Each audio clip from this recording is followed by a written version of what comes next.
Kailangan yung kamay nyo is naka-appear sa isa. So, sa isa. Dito ka. Tatlo kayo. Taas kamay. Ayan, appear dito. Appear!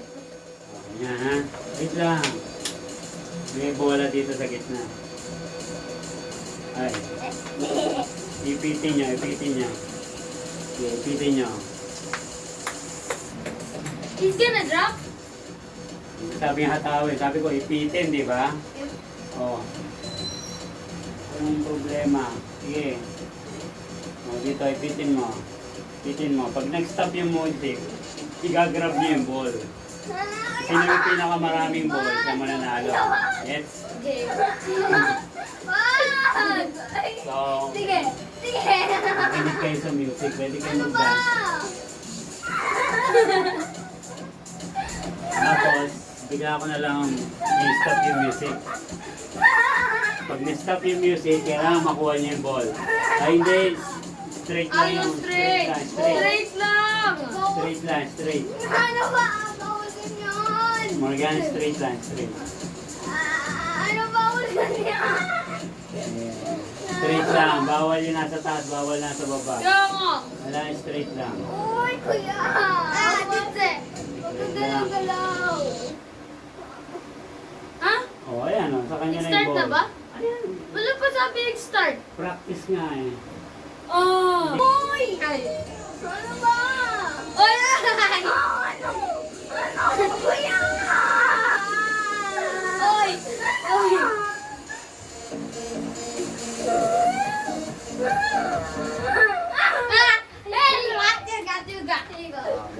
Ganon. Game na to ha. Ayun, telegrami. Game. Game. Official na to ha. 10 rounds lang. Uy! Ano ba? Straight lang, straight.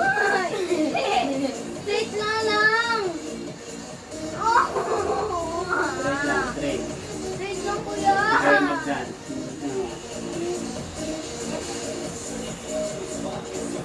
Oh, ano yun? Oh, naga! Ay. Ayun na o. 2, 1. Ulan! Round 2. Ano ba? Uy!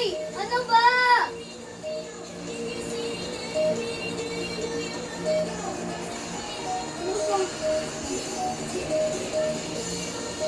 Ano ba? Yan na. I have one. I have to. I cannot look. Ano ba? Mahulog nga ni. Straight lang yung kamay. Straight lang. Ano ba lang kamay ko? Na! Again. No. Round 4. Bunchi. Uy! Uy! Ayan. Nakahawak! Nakaganon si kuya. Kap! Alam mo. Paano mo gano'n ko na lang?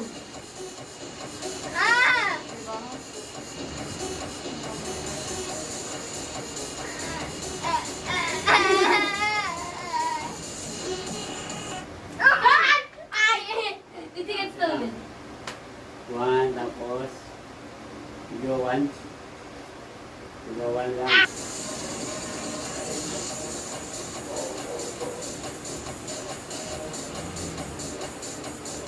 Oy, Morgan! Ay,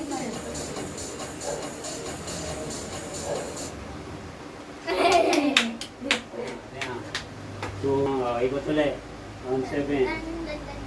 Ikot ulit.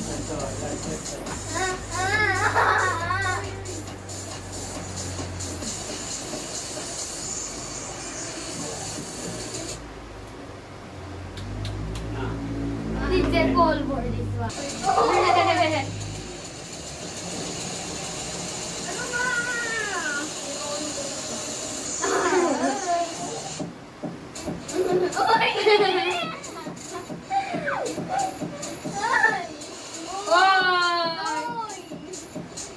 Oy!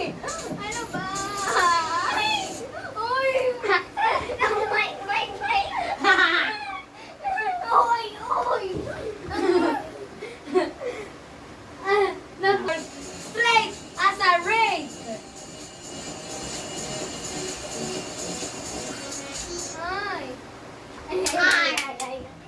nga to.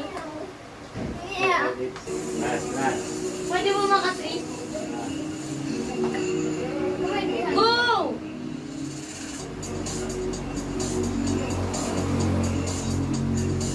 Ano ba?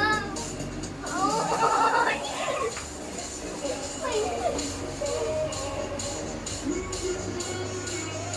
Prima din.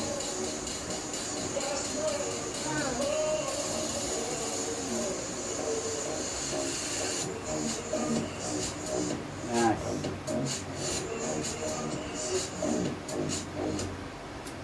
Alaga! Mine! Uy! Mine! Okay, Morgan. Secure! Banjay Kuya. So sabi dito, sa memory verse natin, go into all the world and preach the good news to everyone. Kasi iba yung version ng Bible niya. Now, nung seed na nag-fall sa saan? Yung unang-una? Pat sa pat. Sa pot, matatagpuan siya sa Matthew 13 verses 3 to 4. So, God knows we have a lot to learn and we may not understand everything in the Bible, di ba? Hindi na pag-usapan natin dati. Na kahit magbasa ka ngayon, minsan, ano bang ibig sabihin nito sa buhay ko? God wants us to make the effort to learn more about Him by, ano yung dalawa? Praying. Praying and reading the Bible. Ito kasi mangyayari. God will gladly give us knowledge and understanding if we seek Him. Pag hinahanap mo siya. Paano mo siya mahanap? Hindi mo siya binabasa, Sa diba? Bible. Ay, ganyan nga. So, yung ibang tao, hindi nagbabasa. There are some people that have no desire to learn more about God. These people are like the seeds that fall on the bud. Wala na silang interest kay God. Wala na silang interest kay Jesus. So, yun yung seed na napunta sa pot. Wala na silang interest na mag-grow. Mag-grow spiritually. Okay, yun kasi yung seed eh. Yung word of God eh. Tinatanim yan eh. So, walang chance na tumubo yun dun sa mga tao na walang interest sa kanya. Gets? I gets? So, yun lang yan. Yun lang yung recap natin for the first seed na nag-fall on the pot.